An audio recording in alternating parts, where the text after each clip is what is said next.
Hello जी, राम राम जी। कैसे हो आप सब? आशा करती हूँ आप सब अच्छे होंगे। तो जी आप सबका स्वागत है एक और नए व्लॉग में। और आज है 19 अप्रैल वार शुक्रवार। अभी चल रही है खाना बनाने की तैयारी। टाइम तो शायद 9 साढ़े 9 बज गए हैं। और आज मैं बना रही हूँ आलू के पराठे। तो उसके लिए साथ में खाने के लिए मैंने ये टमाटर और लाल मिर्च की चटनी पीस ली है। वैसे ये जो चटनी है ना, पराठों के साथ काफ़ी अच्छी लगती है। ईशांत की फरमाइश हो रखी थी आलू के पराठे खाने की। उसने कल ही बोल दिया था मुझे कि सुबह आलू के पराठे बनाना। तो बस सुबह मैंने थोड़ी सी ज़्यादा दही रख ली थी। दही में भी हम सिंपल सा तड़का लगा लेंगे और साथ में ये सिलबट्टे वाली चटनी तैयार कर ली है। पराठों के साथ वैसे देखिए सब्जी वगैरह की तो इतनी ज़्यादा ज़रूरत होती नहीं है। आलू वगैरह भी उबाल कर रख दिए थे, वो बच्चे छील देंगे, तब तक मैं मसाले तैयार कर लेती हूँ। तो ये मैंने 2-3 मसाले जैसे सौंफ, जीरा और धनिया, तीनों चीज़ें तवे पर भून ली थी हल्की हल्की। और ये मसाले सबसे बेस्ट काम करते हैं आलू के पराठों में। इनके बगैर जैसे कभी कभी जल्दी रहती है और नहीं हम भूनकर मसाले डालते हैं ना, तो वो टेस्ट आता ही नहीं है। बल्कि बच्चे भी बोल देते हैं कि जैसे हमेशा बनते हैं वैसे पराठे नहीं बने हैं। तो बस मैंने अभी मसालों को पीस लिया है। इनको तो एक तरफ रख देती हूँ और अभी थोड़ा सा लहसुन और हरी मिर्च भी पीस लेते हैं।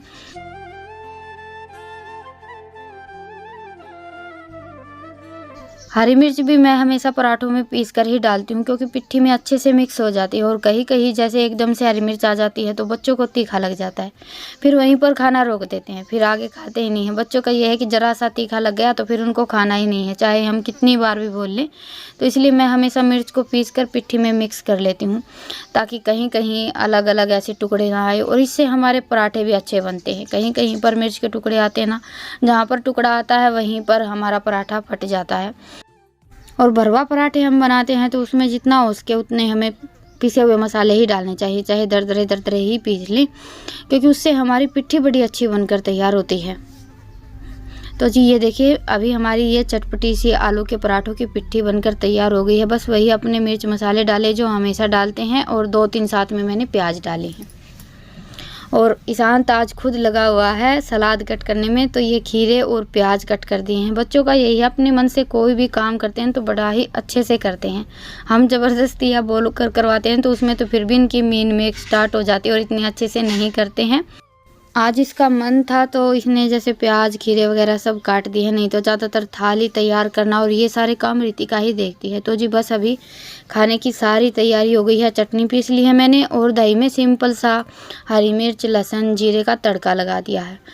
और अभी बना लेते हैं गर्मा गर्म आलू के पराठे। और आलू के पराठे देखिए चाहे सर्दी हो या गर्मी, हर मौसम में खाने में अच्छे लगते हैं। लेकिन गर्मियाँ आते ये है कि हम थोड़ा से कम बनाते हैं।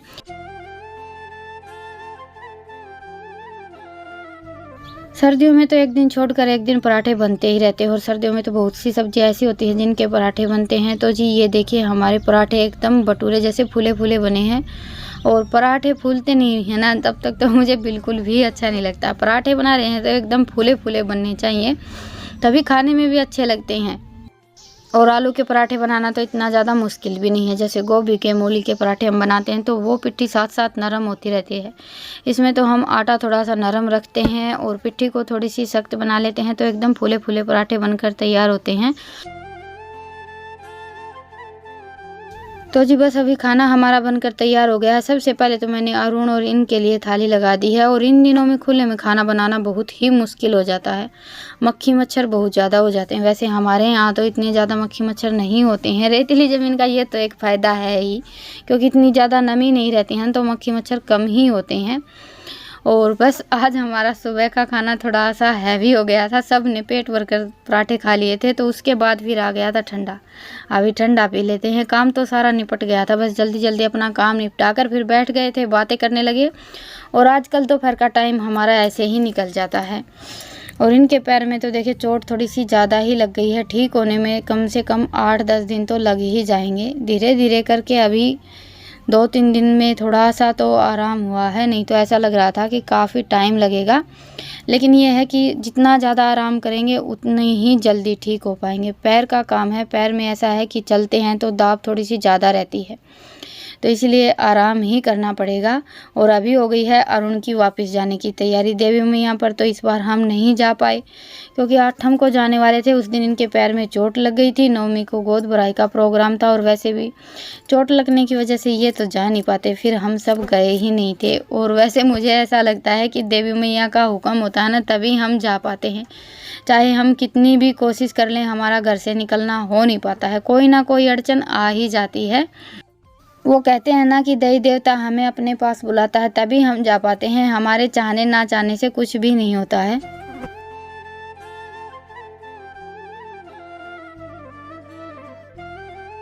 और 3 बजे के आसपास आ गई थी हमारे यहाँ आंधी। आंधी तो वैसे देखिए आजकल डेली आती है, लेकिन इतनी तेज़ नहीं आती थी। आज बाकी दिनों के मुकाबले थोड़ी सी ज़्यादा तेज़ की आंधी थी। और हर साल क्या होता था कि जैसे गेहूं कट जाते थे, निकल जाते थे, तूड़ी वगैरह का काम हो जाता था, उसके बाद आंधी आनी स्टार्ट होती थी। इस साल तो अभी गेहूँ कटे ही हैं, निकलने का काम तो जैसे स्टार्ट ही हुआ है, लेकिन आंधी डेली आती है, कभी थोड़ी सी कम कभी ज़्यादा।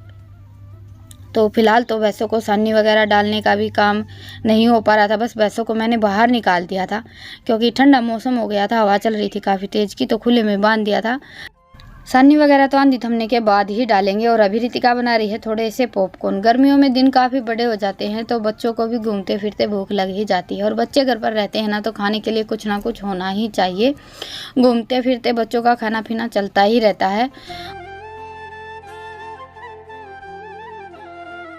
और शायद इसीलिए हमारे यहाँ पर होली पर ढेर सारी चीज़ें बनाई जाती हैं। जैसे होली से पहले ही हम पापड़, चिप्स वगैरह ये सारी चीज़ें बना कर रख लेते हैं। लेकिन इस बार होली पर तो मैंने कुछ भी बनाया नहीं था। अभी थोड़े से आलू के पापड़ बनाए हैं।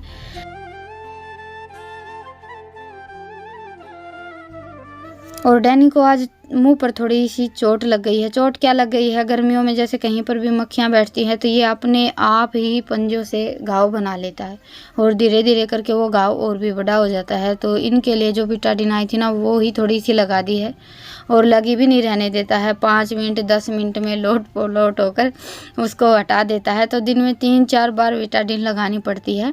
3-4 बार लगाएंगे तो यह है कि घाव जल्दी ही ठीक हो जाएगा। बस अभी रितिका ने पॉपकॉर्न बना लिए हैं और साथ में बना लेगी 2 कप चाय। बाहर आंधी भी थम गई है तो अभी चाय पीकर मैं तो डालूंगी भैंसों को सानी।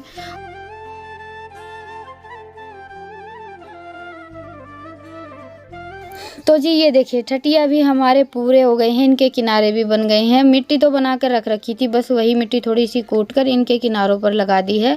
और अभी इन पर जैसे हम कोई भी कलर कर सकते हैं, डिजाइन बना सकते हैं। और इनको आप खाने पीने की कोई भी चीज़ रखने के लिए भी इस्तेमाल कर सकते हैं।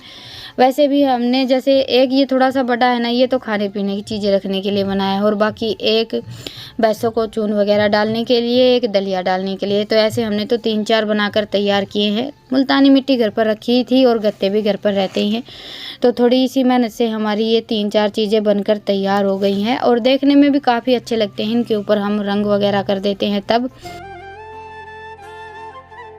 और जिस दिन हमारे यहाँ तूड़ी आई थी, चाकी को उठाकर हमने एक तरफ रख दिया था। आज भैंसों का दलिया और चून दोनों बिल्कुल ख़त्म हो गए हैं, तो बस इस चाकी को एक बार यहाँ पर लगा लिया है। थोड़ा सा दलिया और चून पीस कर तैयार कर लेते हैं। और मुझे चाकी चलानी नहीं आती है। वैसे तो घर के देखिए लगभग सारे काम मैं देख लेती हूँ, पर यह है कि सारे काम तो हम सीख नहीं पाते हैं। कोई ना कोई काम ऐसा होता ही है जो हमें नहीं आता है। तो चाकी चलाने के लिए तो अभी इनको ही उठ कर आना पड़ा है। अभी चाकी चला दी है तो थोड़ा सा दलिया और चून पीस कर तैयार कर लेते हैं। और आप सबसे फिर मिलते हैं एक प्यारे से व्लॉग के साथ। आज के व्लॉग को यहीं पर ख़त्म करूँगी। आप सबको आज का व्लॉग कैसा लगा मुझे कमेंट सेक्शन में ज़रूर बताइएगा। और पसंद आए तो व्लॉग को लाइक कीजिएगा। चैनल पर नए हैं तो चैनल को सब्सक्राइब कीजिएगा। फिर मिलेंगे, तब तक के लिए राम राम, गुड नाइट, शुभ रात्रि। स्वस्थ रहें, मस्त रहें, अपना और अपनों का ढेर सारा ख्याल रखें।